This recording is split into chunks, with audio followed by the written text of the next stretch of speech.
Bismillahirrahmanirrahim. Assalamualaikum everyone. Welcome to my channel English with Shale. In this video we are going to cover chapter 4 Fantastic Journey. Fantastic का मतलब होता है दिलचस्प और journey का मतलब होता है सफर. So इस chapter का मतलब है दिलचस्प सफर.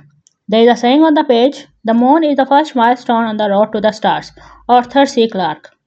So इस saying का मतलब है कि जब भी कोई जो है वो स्पेस की तरफ सफर करने का सोचता है तो उसका फर्स्ट जो डेस्टिनेशन होती है वो मून होता है. कि जब भी किसी बच्चे ने या किसी भी शख्स ने जो है वो स्पेस में जाना होता है तो सबसे पहले ये कहता है कि मैंने चांद पे जाना है. So there is a talk time on this page. Talk time. Question number 1. The picture shows a fantastic journey. इस पिक्चर में जो है इस पेज पे जो पिक्चर बनी हुई है इसमें एक फैंटास्टिक जर्नी दिखाई गई है कि बच्चे एक रॉकेट में बैठ के जा रहे हैं. Where do you think the rocket is going. आप क्या समझते हैं कि रॉकेट कहाँ जा रहा है. सो इस पिक्चर को देख के हमें यही पता लगता है कि जो रॉकेट है वो स्पेस में जा रहा है, क्योंकि इर्द गिर्द जो चीज़ें हैं वो प्लैनेट्स दिखाई गए हैं और सैटेलाइट्स दिखाए गए हैं और स्टार्स दिखाए गए हैं. तो हमें यह पता चलता है कि रॉकेट स्पेस में जा रहा है. Question number 2. Do you think it will be normal for people to go on holiday और live on other planets soon. आपको क्या लगता है कि लोगों के लिए यह आम हो जाएगा, नॉर्मल बात हो जाएगी कि वो हॉलीडेज में जो है वो किसी दूसरे प्लैनेट्स में जाएं. सो अब मॉडर्न दौर में यही है कि लोग जो है वो दूसरे प्लैनेट्स में जाएंगे और ये कहा भी जा सकता है कि अब आने वाले वक्त में लोग दूसरे प्लैनेट्स में जाने का सोचा करेंगे. Now move to the next page. Fantasy fiction. Fantasy का मतलब होता है ख्यालाती या तसव्वुराती किस्से या कहानियाँ. सो फैंटेसी फिक्शन जो होता है वो हमेशा जो है वो इमेजिनेशन पे बेस करता होता है. फिक्शन हमेशा जो है वो इमेजिनेशन पे बेस करती होती है, चाहे वो किसी भी टाइप की फिक्शन हो. लेकिन फैंटेसी फिक्शन में जो भी करेक्टर्स या जो भी स्टोरी बताई जाएगी वो रियलिटी पे बेस नहीं करती होगी, या उसमें जो है जो करेक्टर्स दिखाए जाएंगे वो रियल लाइफ में जो है वो नहीं होंगे. Now start the reading. You will hear an extract called kidnap from a fantasy story. अब आप जो कहानी पढ़ने जा रहे हैं और सुनने जा रहे हैं वो एक फैंटेसी स्टोरी का एक पार्ट है और उस स्टोरी का नाम है किडनैप. और किडनैप का उर्दू मीनिंग होता है अगवा, किसी को अगवा करना. 100 years ago, 100 सालों पहले, in the Himalayas speak of Nanvidar. ये अब इस फिक्शन स्टोरी में जो है वो नानवीदार एक जगह का नाम है और हिमालयाज के उस जगह पे जो पहाड़ हैं उनका नाम हिमालय है. और पीक का मतलब होता है चोटी. पहाड़ों की जो चोटी होती है उसे हम पीक्स कहते हैं. नानवीदार के पहाड़ों की चोटी में a young girl called Agatha is kidnapped. एक यंग लड़की, इसका नाम अगाथा था, उसे अगवा कर लिया जाता है बाय अ ह्यूज हेरी मॉन्स्टर. एक बड़े बालों वाले राक्षस ने उसे किडनैप कर लिया है. मॉन्स्टर का मतलब होता है राक्षस. कॉल्ड आ यैटी, और उस राक्षस का नाम क्या है, यैटी.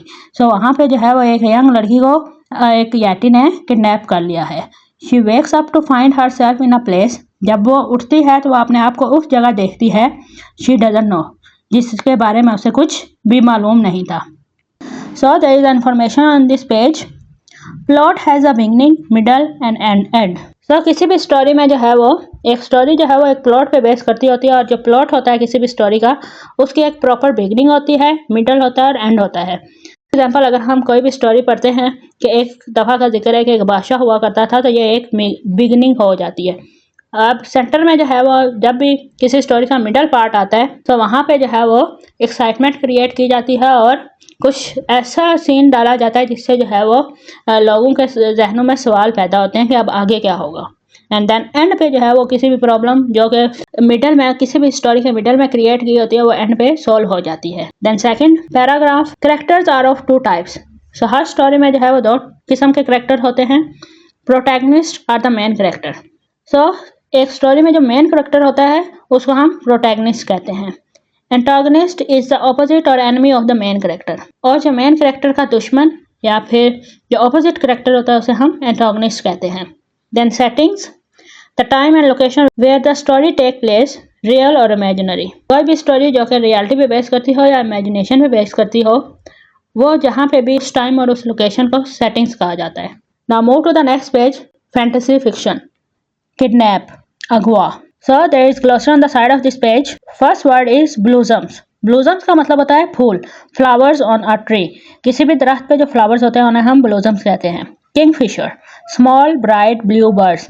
किंगफिशर जो है वो एक छोटा सा परिंदा होता है, चिड़िया की तरह का, और नीले रंग का जो परिंदा होता है उसे हम किंगफिशर कहते हैं. और अमूमन ये जो परिंदा होता है वो बर्फीली जगह पे पाया जाता है.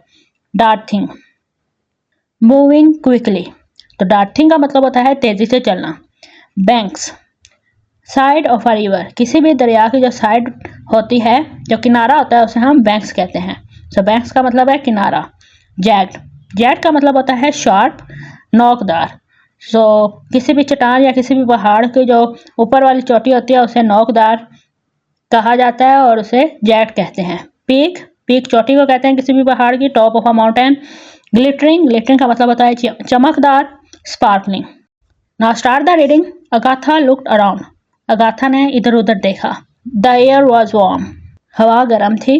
And she saw trees covered in red and white and cream blossoms, उसने दरख्तों को देखा जो कि रेड, वाइट और क्रीम कलर के फूलों से भरे हुए थे।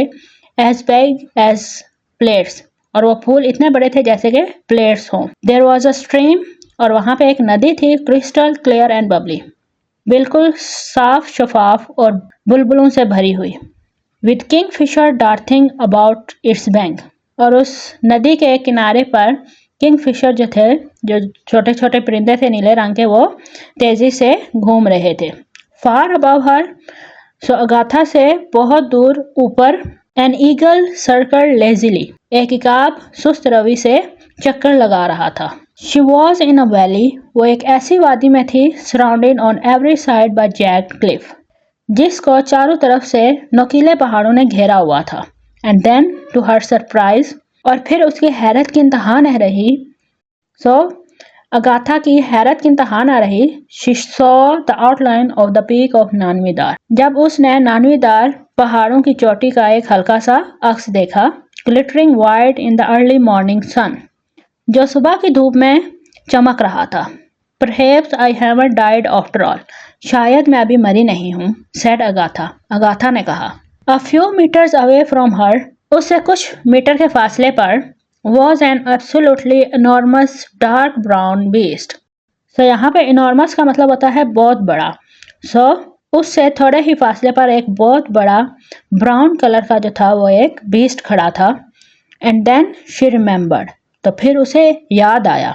A yeti, एक yeti की याद आई। She had been carried away by a yeti over mountains, उसे एक yeti उठा कर ले गया था पहाड़ों के पार। So dangerous, और वो पहाड़ इतने डेंजरस थे that she couldn't never make her way back alone, जिन पहाड़ों से वो कभी अकेले वापस नहीं आ सकती थी।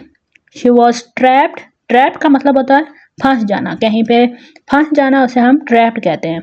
She was trapped here in this secret valley, secret का मतलब होता है खुफिया, खुफिया जगह। सो वो इस खुफिया वादी में फंस गई थी। Perhaps forever, शायद हमेशा के लिए। Now move to the next page. Fantasy fiction continued. There is a glossary on the next page, so first read this glossary. So first word is masses. Masses mean lots. Lots mean बहुत ज़्यादा, ढेर, किसी भी चीज़ का जब बहुत ज़्यादा होती है उसे हम मैसेज कहते हैं, बहुत ज़्यादा।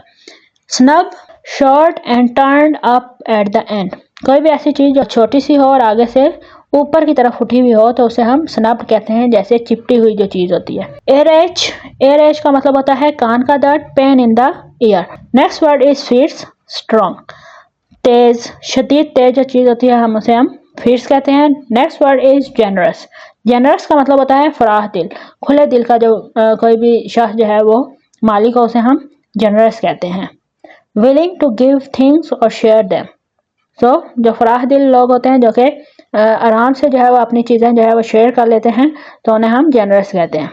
Now start the reading. I should feel terribly frightened, thought Agatha, मुझे बहुत ज़्यादा डरना चाहिए, अगाथा ने सोचा। But feeling frightened is an odd thing, मगर डरना भी एक अजीब बात है। यू आइदर फील इट और यू डोंट, या तो इंसान डरता है या नहीं डरता।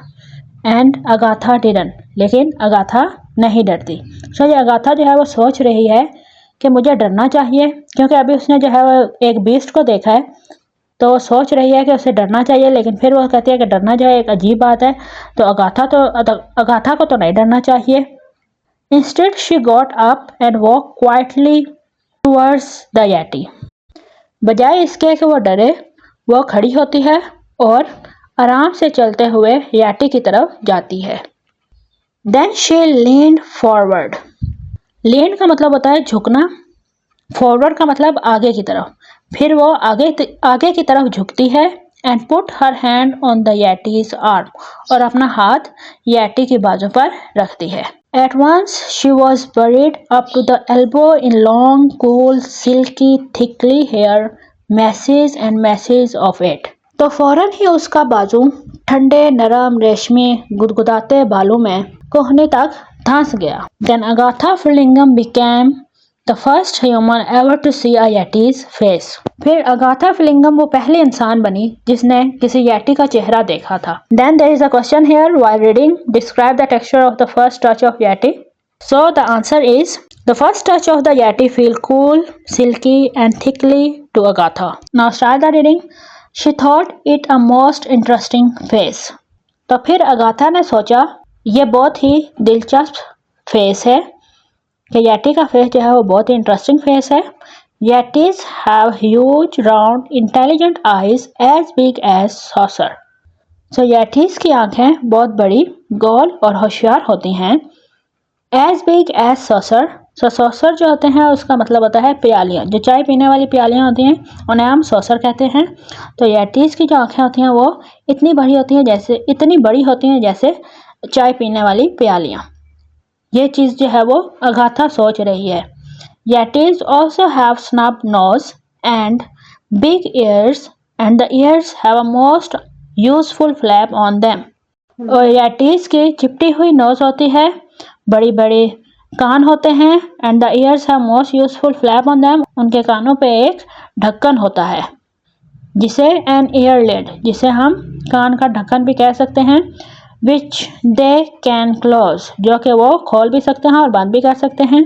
This saves them from the getting hairage in the fierce Himalayas wind. So ये जो कान पे ढक्कन होता है ये इन्हें हिमालयाज की तेज हवाओं से कान दर्द से बचाता है. Their mouths are big and generous looking. उनके मुंह बड़े और फराख दिल लगते हैं. Best of all are their smile. सबसे खूबसूरत चीज़ उनकी मुस्कुराहट होती है. Now move to the next page. Fantasy fiction continued. Kidnap. So there is a glossary on the side of this page. So first read this glossary. First word is hollow. Small empty space in the ground. किसी भी ground में, किसी भी जो ground होता है उसमें जो छोटा सा empty space होती है, सुराख होता है या फिर जो गड्ढा होता है उसे हम hollow कहते हैं. Grunted. Low short sound. हल्की आवाज में जो हम कुछ गुनगुनाते हैं उसे हम जो है वो क्या कहते हैं? Grunted. गुनगुनाना, जो कि मुंह में जो है वो मम्बरिंग भी कह सकते हैं. So now start the reading. The yeti got up and stood there. Yeti जागा और एक तरफ खड़ा हो गया. Waiting और इंतजार करने लगा. With his head on one side, अपने सर को एक तरफ झुकाकर इंतजार करने लगा. Till Agatha got up too. कि जब तक अगाथा उठती है तब तक वो अपने सर को साइड पे लगाकर उसकी तरफ देखता हुआ खड़ा हो गया.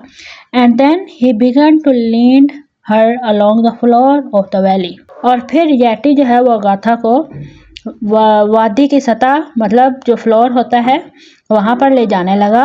एंड एज ही वॉक्ड, और जैसे ही वो चलने लगे, Agatha saw that his enormous feet had 8 toes and were put on back to front. और जब वो चला तो अगाथा ने देखा कि उसके बड़े बड़े पाँव 8 उंगलियों वाले हैं और उल्टे लगे हुए हैं. Suddenly the yeti stopped. अचानक जो है वो येटी रुक गया. Bent down to a little hollow by the bank of stream, और नदी के किनारे एक छोटे से गड्ढे की तरफ रुका. And began to clear away the dried grass and sticks which covered it. और उस पर पड़ी सूखी घास और टहनियाँ हटाने लगा. When he had finished, he grunted in a pleased sort of way and then he moved aside so that Agatha could see what he had uncovered. जब वो फारिग हुआ तो खुशी से गुनगुनाया और एक तरफ हो गया, एक साइड पे जाके खड़ा हो गया ताकि अगाथा देख सके कि उसने क्या दिखाना है. ओह, said Agatha. अगाथा ने ओह बोला. Sleeping peacefully, curled up in each other's arms, were 2 fat, furry baby yetis. 2 मोटे मुलायम बालों वाले नन्हे येटी एक दूसरे की बाहों में सिमटे आराम से सो रहे थे। उसने जो घास हटाई थी तो उसने क्या दिखाने के लिए हटाई थी अगाथा को? वो दो छोटे छोटे येटीज दिखाने के लिए साइड पे की थी और अगाथा को दिखाया था वो दो छोटे नन्हे येटीज। यहाँ पे इस चैप्टर का जो है रीडिंग पार्ट कंप्लीट होता है। नेक्स्ट वीडियो में हम इस चैप्टर का कंप्रिहेंशन पार्ट कवर करेंगे। तब तक के लिए अगर आपको ये वीडियो अच्छी लगी हो तो इसे लाइक, शेयर और सब्सक्राइब करना मत भूलिएगा। अल्लाह हाफिज।